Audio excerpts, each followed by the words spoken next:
Who's going to pay the bills and make the money and work to do the jobs? If all the- Exactly That's- why we should leave. Well, that's why governments run deficits. I'm little you We're not legislators paying the gathered bills. today. Okay. You noticed I was here. Marilyn and Roger were going to be here, weren't they? Yeah. money- He's Yeah, going she had to an other emergency things. dental appointment. Oh, Oh, no. So shall we just get started? sure. Want to start filming? Hello, my name is Earl Wallace, and I'm a member of the John Birch Society. I'm very proud to be a member of the John Birch Society. It's one of the few organizations I've found in the United States of America that believes in our biblical constitutional values. Today we're here to talk about why we do not want a constitutional convention, and we're going to jump right into things with our John Birch Society New York and New England coordinator, Mr. Hal Shurtleff. Okay. Thank you, Earl. Thank you, folks that are here. And I want to give a little overview of what an Article 5 is and discuss a little bit of its history. And after that, we'll bring up Bob Dufresne, our local guy's been fighting this for a number of years. There's been a recent drive for an Article 5 convention. Back in 2011, there was a convention at Harvard. It was called Convention on the Constitutional Convention, and it was held in September 2011. Professor Larry Lessig of Harvard Law School, a left-leaning professor, along with Mr. Mark Meckler, who at that time was Tea Party Patriots, were the two co-sponsors of this event.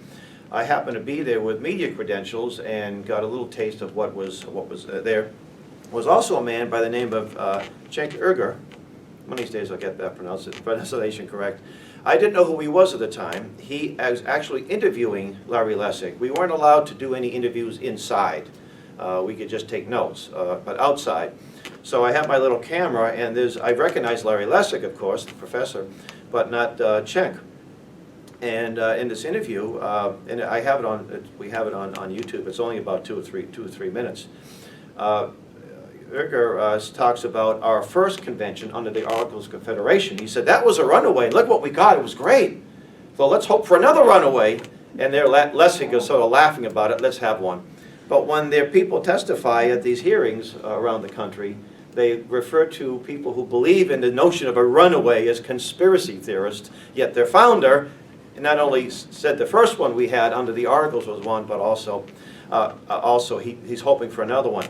I don't think it's the term runaway. I think the Article 5 Convention is in itself an open forum. And that's one of the problems, you see. So let me go into an Article 5. Under the U.S. Constitution, there are two ways to amend that document. The first way is where 2/3 of the United States House and Senate will introduce, pass an amendment, and that amendment will go to the states, where they need 3/4 of the states to ratify. Now, Congress can determine the mode of ratification. They can say that state legislators will do it, or ratifying conventions, state ratifying conventions. They've had that when the 18th Amendment was being repealed. They thought Congress wanted this repealed very badly, at least most of them did. Obviously, they wouldn't have passed it. And there were a lot of state legislators that weren't sympathetic to repealing prohibition. So they set up state ratifying conventions, so to circumvent state legislators. So state legislators may never, ever have a chance to vote on any proposed amendment. So the second way is for states to apply the applications, not to call. Sometimes we say states call, but they apply for a convention, and they need 2/3 of the states. And when 2/3 of the states have these, in this case 34, Congress will look at the applications and then determine their viability. Our opponents or the supporters of Article 5 say, oh no, it's a ministerial due, they have to.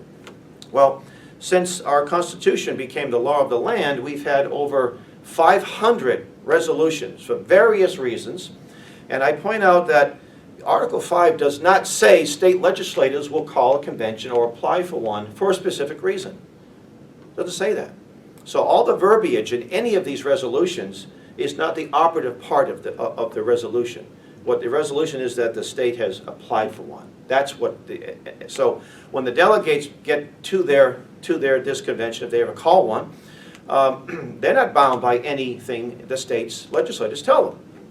Now, our supporters in Article 5, in many cases when they testify, they refer to opponents as hypocrites. You call yourselves constitutionalists, but you're against using the Constitution.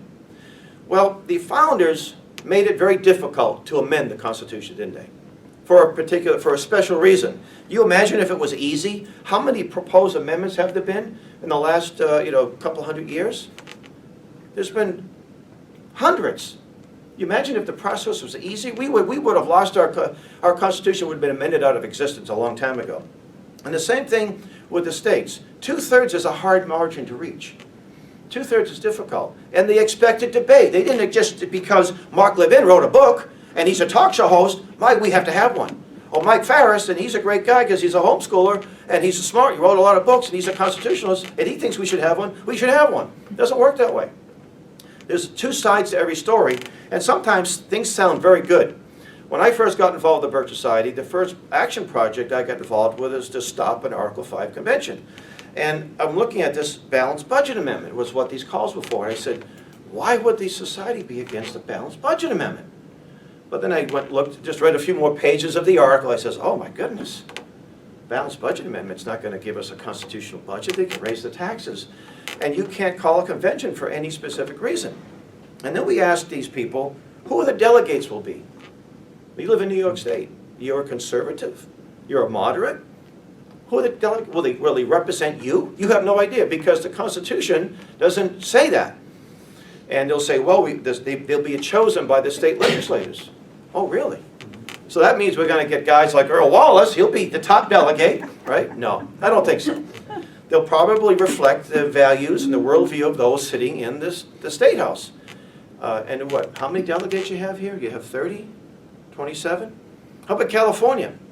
Another wonderful conservative state, right? With about 50, over 50. I'm being facetious, right? So, and then how many of the people of the mindset of the founders will be there? I would say that there'll be a tiny minority and have very little impact. And we're told that, well, there's no way that 3/4 of the states will ever ratify anything unreasonable. And then again, they say it with a straight face, too.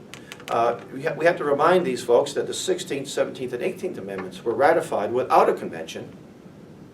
And income tax, the 17th Amendment restricted the influence of state legislators in Congress because they used to be able to choose. They voted for senators, and so they gave their power. They gave a good portion of their power away. And the 18th Amendment was prohibition, and that caused a lot of problems. So these are 3 amendments, and I say to you, state legislators do kind of dumb things all the time without any help from an Article 5. Common Core was not passed by legislators, but it's been around for how many years? Hart-Scott-Rodino hasn't been repealed, you see. So right now, there are about 28 states that have live calls for an Article 5 convention with the balanced budget amendment. Now, some of these calls go back 30 to 40 years, and it's quite possible that Congress may not acknowledge any old call. But we are acting like it is, we're 6 states away, 6 states away from an Article 5 convention. These 2 organizations that have introduced resolutions here in New York, and Bob will go into a little more detail. One is the Wolf Pack, which I mentioned a little while ago, was founded by Cenk Uygur. The other one is Convention of States, founded by Mark Meckler. And they assure the delegates, when they're testifying, they assure the state legislators that it's limited, but you can't limit it. There's nothing in the Constitution that says it's a limited convention. So we're here after this press conference. We're going to be hand-delivering information to the legislators.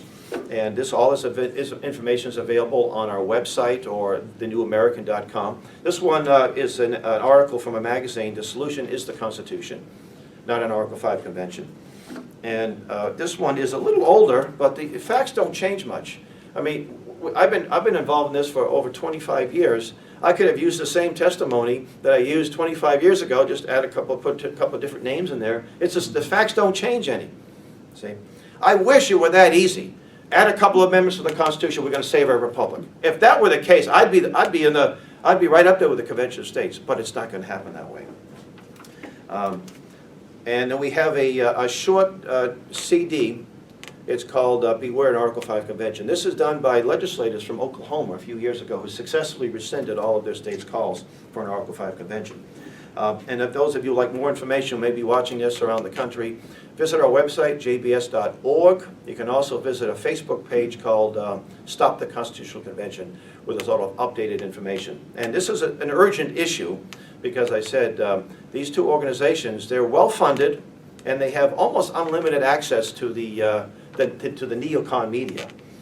For some reason, Mark Levin doesn't give us a call when he wants to talk about Article 5. It's Sean Hannity or Rush Limbaugh, but their folks get on pretty regularly to these shows. So, but somehow, even though we're outspent about 1,000 to 1, and I think that's a conservative estimate, we're still so far been able to stop an Article 5 convention.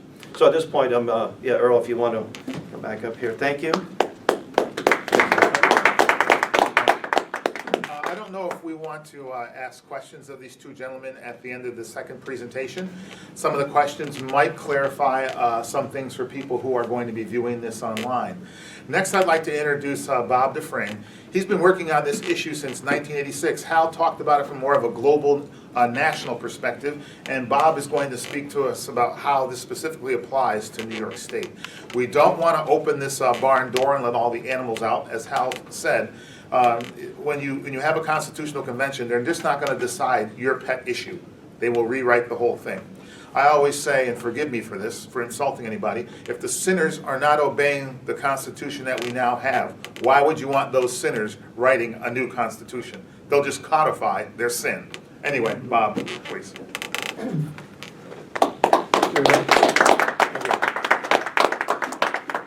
It's worth repeating that we're really here to alert our legislators, the press, and the public about the dangers of a federal constitutional convention. New York has three existing and 3 pending applications. The Assembly 7176 and S 2667, they're companion bills. They request a constitutional convention to overturn the 2010 Supreme Court decision in Citizens United versus the Federal Election Commission. The other measure pending in New York, J, Joint Resolution 3572, asks for applies for a federal constitutional convention so that they can impose fiscal limits on Washington. Sounds good. And also to initiate term limits for Congress. Those are the 3 pending bills. Now, New York also has approved applications for a constitutional convention. They go back to 1906, 1931, 1972. Those applications have been sitting down in Washington all this time, along with hundreds and hundreds of others from nearly every state. Those applications in 1906, they were concerned with polygamy. 1931, they were concerned with prohibition. 1972, they were concerned with school funding. You might say those issues don't matter anymore, but we know under Article 5 that the subject matter of the application for a convention is immaterial. It's completely irrelevant. Our Constitution came into effect in 1789. This very same year, in 1789, the state of Virginia applied for a convention. The next year, Rhode Island applied for a constitutional convention. Those applications are still alive. They've never been withdrawn. At the time, those states never said, we want a convention for a particular reason. They never said why they wanted the convention. And the Founding Fathers never said to them, please explain why you want a convention, because it was understood at the time that an application is an application and the subject matter is irrelevant. And today we have as many as 400 or 500 applications out there from so many states, and they mention all these different reasons, but it doesn't matter. And I've said to our state legislators over the years, we need to withdraw those 3 old applications, because you don't want to wake up tomorrow and find that someone in Washington has decided to count an application from 1906, and that's why we're having a federal constitutional convention. Just to show you how dangerous a convention can be, and we know that once a convention is open, anything can happen. Back in the 1980s, the Committee on the Constitutional System, headed by Douglas Dillon, and another organization called Project 87, headed by James McGregor Burns. They pushed for a constitutional convention all through the 80s and later. In 1984, they wrote a book, The Power to Lead, and Professor Burns said, "The framers have simply been too shrewd for us. They have outwitted us. They've designed separate institutions that cannot be united. If we are to turn the founders upside down, we must directly confront the constitutional system that they erected," unquote. And they said they were ready with a package of amendments.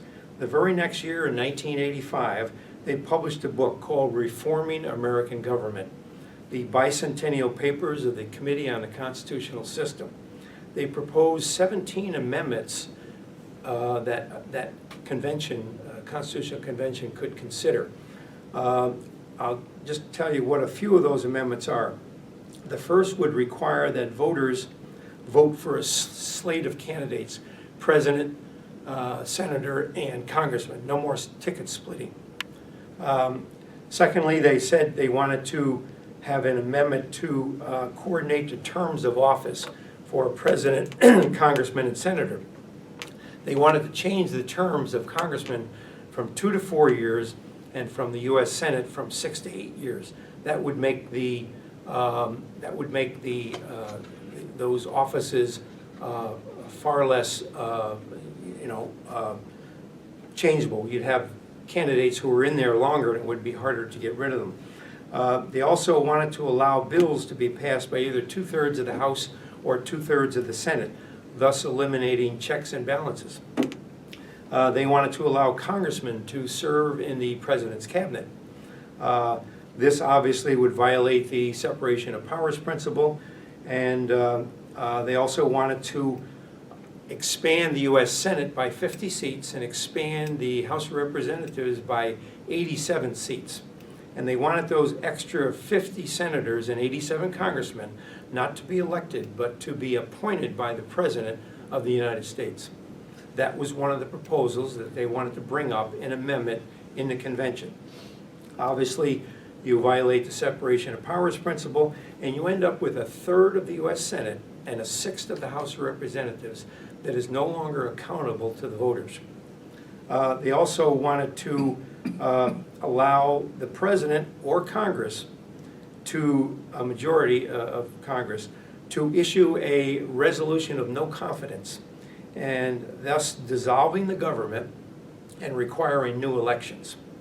Those amendments, just a handful of the 17 they were proposing, if those amendments were passed by a federal constitutional convention and sent to the states, and some of those were approved, you can see how much that would undermine our system of government and radically change the U.S. Constitution. But that was the whole idea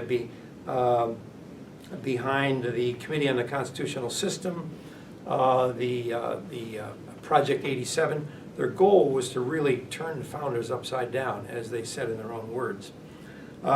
In 2002, the Committee on the Constitutional System and Project 87, they established what they called the Continuity of Government Commission, which proposed to amend the Constitution and allow the appointment of congressmen and senators in a time of crisis. What they said was this amendment would allow that Congress shall have the power to regulate by law the filling of vacancies that may occur in the House of Representatives and the Senate in the event that a substantial number of members were incapacitated or killed, unquote. Now, I don't know what would happen, a terrorist attack or whatever, but if a bunch of congressmen were incapacitated or killed, they wanted this amendment so that Congress could appoint a whole bunch of senators and congressmen to fill these vacant positions. That radically changes our Constitution. If you have a vacancy in Congress now, the states hold special elections. If it's too late to hold a special election, they can make an appointment by the states. But to allow Congress to fill all those seats because a bunch of congressmen were incapacitated or killed, that radically changes our form of government. Also in the 1970s, the National Taxpayers Union and the National Tax Limitation Committee and an organization called the American Legislative Exchange Council, which is still active in New York here and has members in our state legislature. Between 1975 and 1932, they managed to get 32 states to call for to pass resolutions, applications calling for a federal constitutional convention to consider a balanced budget amendment. We're all familiar with that. That was 32 states. If just 2 more states back at that time had approved applications, we would have had a convention way back then to consider a balanced budget amendment. Although we know, as the record shows and as Hal brought up, that convention would not be required to just consider a balanced budget amendment. That convention would be wide open to consider any proposal. And as we know, organizations like the Committee on the Constitutional System and Project 87, with a lot of money and a lot of influence, they were ready with a package of amendments to radically change our Constitution.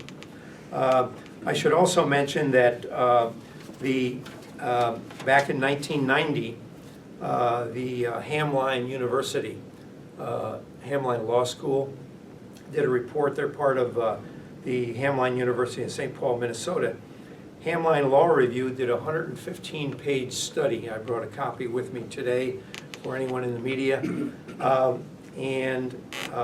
115-page study studied the history and meaning of Article 5.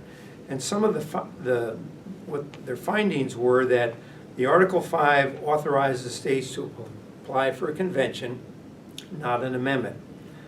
That the states have no authority to limit the scope of a constitutional convention to a single topic. An application is an application, and the subject is irrelevant. They said that a state can limit the application by withdrawing the application at a later date, or they could put a sunset clause in there when they sent the application to Congress. They could say this is good for 10 years or 5 years or whatever. They also said, it was their finding in the law review, that it is inappropriate to disregard applications citing a reason, and it is inappropriate to disregard applications that do not cite a reason. They said an Article 5 convention must be called when 2/3 of the states call for a convention.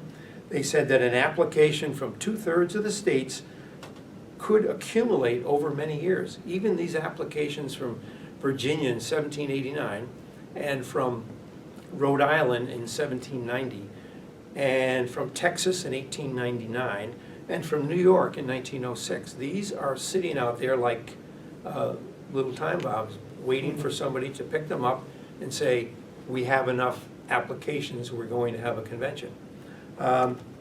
Also, Hamline stated, and here's a direct quote, they said, the mere passage of time does not defeat the efficacy of an application. The time lapse between the first application and the 34th application is not material. An application, once made, continues until it is rescinded or it reaches its own termination date, unquote, meaning if it had a sunset clause. Just to make the point that can something that's an application or a state action that's 100 years old or 200 years old, can that still be alive today? And the proof of that is in 17 with the 27th Amendment, which was about congressional pay raises, that was approved in 1992. In 1789, James Madison proposed an amendment to restrict congressional pay raises. It was passed by Congress and sent to the states. It was ratified by 6 states in the 1700s. It was ratified by 1 state in the 1800s, and the rest between 1978 and 1992, and then we got the 27th Amendment. So those state actions going back 200 years, in some cases, those state actions were still alive in 1992. There was no time limit for reaching the required number of states. State actions from the 18th and 19th century were still good in the 20th century. I have an article, not with me but home, from the Troy Record and an editorial written in February 10, 1987. And it was titled The Madison Amendment. And it explained in great detail how the Madison Amendment started in 1789, and it never was approved by the states until 1992.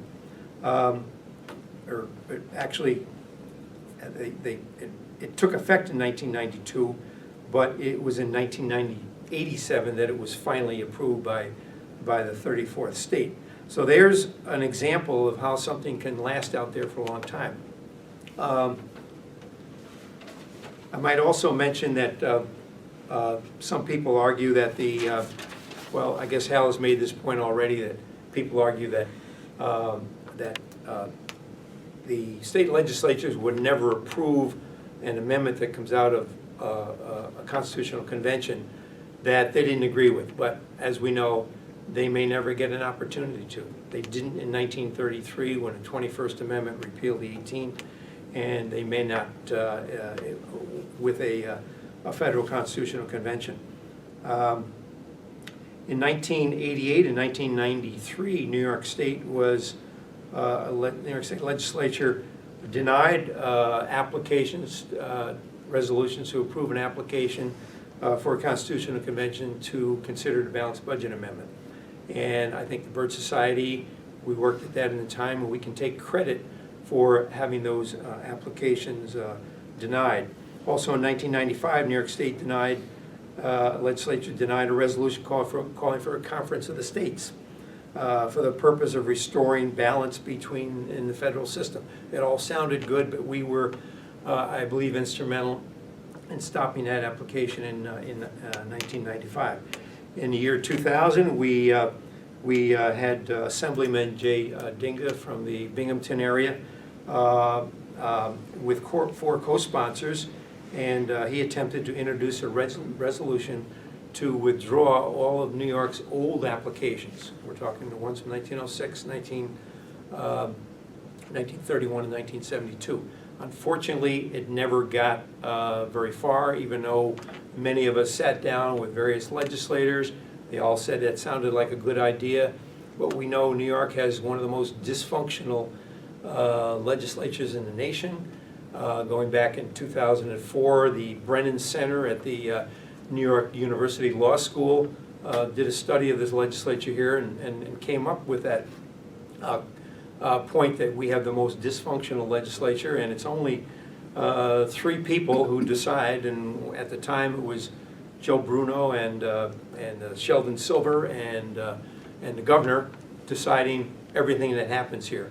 And if Sheldon Silver didn't want our measure to come up, or if Joe Bruno didn't want that measure to come up, it didn't go anywhere. I sat down with Joe Bruno's staff and explained in great detail, and they had a lot of questions they came back with, and I came back with all the right answers, and still they would not do anything to get rid of those 3 old applications.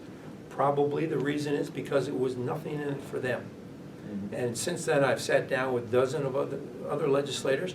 I sat down with Ron Canisteri when he was here, my assemblyman. I sat down with John McDonald last year on this subject. And he came back with a lot of questions, and I came back with all the right answers. And he still said, well, you know, nothing's going to be done about it because it's really, not his words, but it's 3 men in a room. And people like him are just told what to do. I don't want to take up too much of your time here. I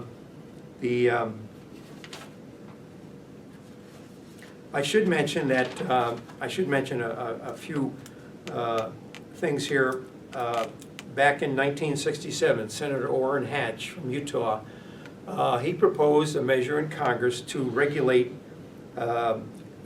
federal constitutional conventions, and he said. Was that 77, Bob? 1967, I have.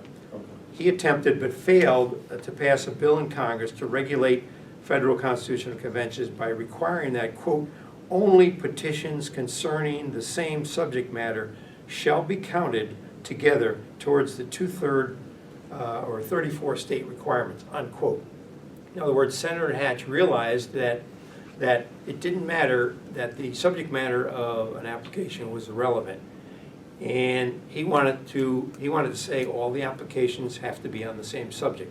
But he understood that under the Constitution, the topic is irrelevant. A couple of other quotes. Arthur Goldberg, former Supreme Court Justice, he stated that, quote, state legislatures should reconsider and withdraw their previous actions and not be deluded that these are mere petitions of general sentiment with no real consequences. Assurances that a petition would never result in a convention are empty, unquote.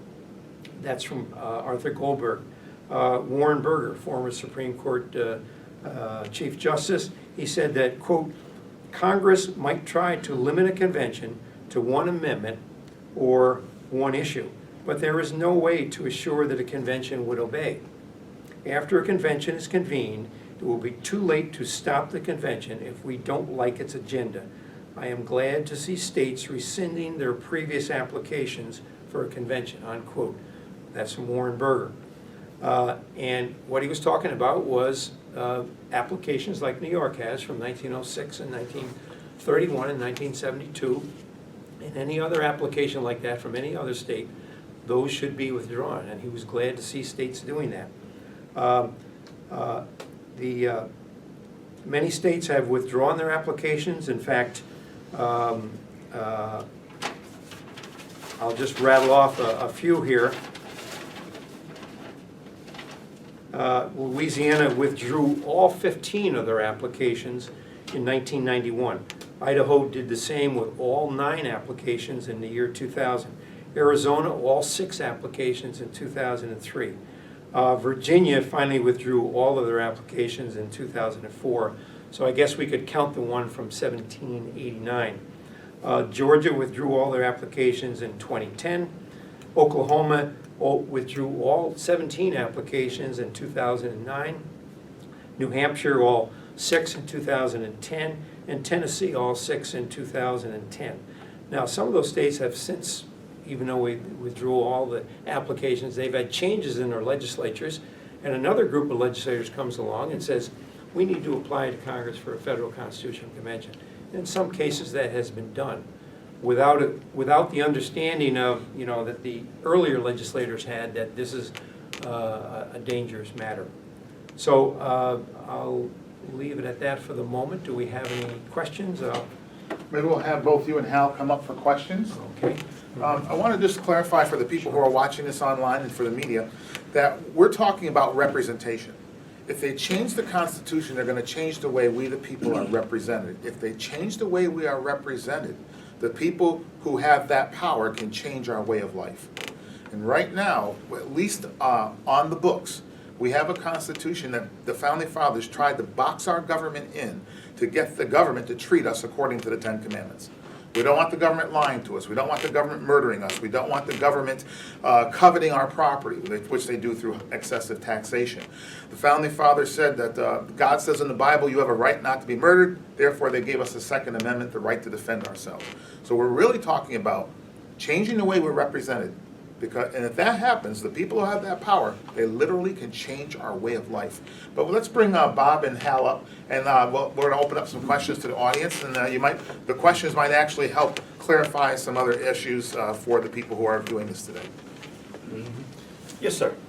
Distinguished gentleman with the red tie. So we talked about the balanced budget amendment being one of the reasons, and you see it on a lot of conservative candidates' campaign literature, that they want to have a balanced budget amendment.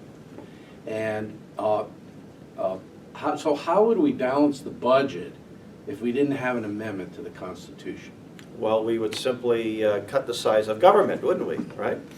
A balanced budget amendment, as I said earlier, it sounds very appealing, but if it doesn't include drastic cuts in the size of the federal government, then you will simply have to raise the taxes, or as how about monetizing the debt, which is what they do all the time to print more money up, or how about a VAT tax?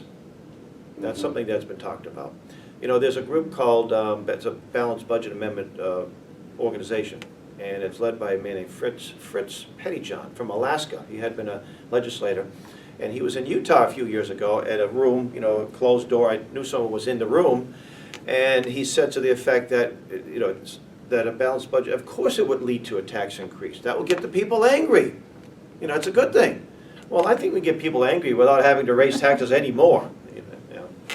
And interesting too, I don't know if I clarified myself, when they tell us that you're somehow a hypocrite by not using Article 5 if you call yourself a constitutionalist. Well, Congress has the power to tax, don't they? So using that logic, I oppose a tax increase, I'm not a constitutionalist. You see, so they use this, they twist logic a little bit to promote, and the emotional appeal sounds very good. You know, you're hypocrites. The founders gave it to us to use in this particular time frame. No, they said this is a means to do it. They didn't say you had to do it, and he needed 2/3. So yeah, there's no quick fix. Balanced budgets, and the other one was term limits, right?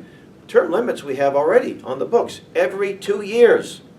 They'll say, well, they have these well entrenched. They're so powerful. Well, I remember the election in the mid-90s. There was a huge turnout because people came out and voted their incumbent out.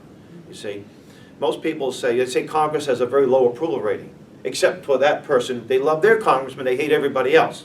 The ones that know who the congressmen are, right? Very few do even that. You know, we do outreach events all the time, and we do a fair in New Hampshire, Cheshire Fair, and we have petitions on different issues for Congress. Repeal Obamacare, no open borders, and yet the person comes up and says, I want to sign that. Who's your member of Congress? They look at you like, huh? And 95, we tabulated an unscientific poll, about 95% of the people that come to the table that are in favor of the things that we support do not know the member of Congress. They do, when they leave, by the time they leave our table, they know. And I tell them, I said, the people who want Obamacare, the people who want open borders, know they're members of Congress. You see, so these are the people that are, you know, superficial, that they think, you know, emotionally, yes, we need to do that. We need to rein in the federal government. I tell these people, they'll say, you have to rein in the federal government. You're right. What about state governments? They've been party to this for over 100 years. You think state governments are going to, how much of the New York budget is paid for by the federal government? The North Carolina passed that law dealing with men who dress up funny can't go into ladies' bathrooms. Why should it even have to be controversial? I mean, it makes no sense to want to do that. But now you've got the federal government say, we may withdraw your funds, right? So that has to stop. So the states have to become independent of the federal government. That's what they do. They say no to the money. That's the solution. They'll angrily say, well, what's your solution? Well, first off, your solution is going to be worse than the problem. The antidote will be worse than the poison. I said, the solution is stop taking the money from the federal government, kick them out, kick HUD out of your town, out of your state. That they won't want to do, you see. So until they have the resolve to do that, the problem's not going to change. Yes, sir. Do you know how many states have a live application for a Article 5 convention or a constitutional convention? And secondly, if you do know, what is the number? How close to 34 is it? And do you know where New York State, our state, stands with regard to its position? Well, Bob had a good handle. He answered all the applications. Right now, we believe there are 28 live applications for an Article 5. Congress may not acknowledge all those applications because some of them are old. Now, whatever the Constitution, whatever the duties are, is irrelevant. It's what Congress thinks it can do.